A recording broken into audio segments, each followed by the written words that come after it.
Paano nga ba gamitin ang odor and fly powder? Ganyan lang oh, ganyan lang kadali oh. Ganyan lang. Tipirin nyo lang kasi malalaman nyo naman kung hindi natamaan ng powder.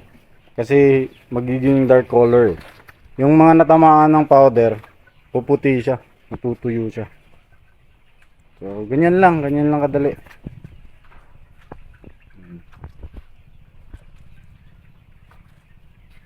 So, sa ganitong paraan, maiiwasan natin yung pagdami ng langaw.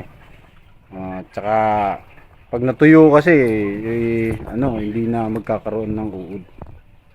Kaya maiwasan yung amoy. Kasi yung amoy yung problema minsan eh. Ganyan oh. Ganyan lang kadali. Para sa mga gustong sumubok, ganito lang yung application. So, makikita nyo, ganito yung problema oh, yung sitwasyon natin dito. Ayan. Ito yung resulta ng nalagyan ng odorant fly powder yung mga ipot. Ayan po, kita-kita nyo po. Yan. Ganyan po yung mangyayari sa ipot. Yan. Tuyo po. So mga bagong ipot din yan. Yan.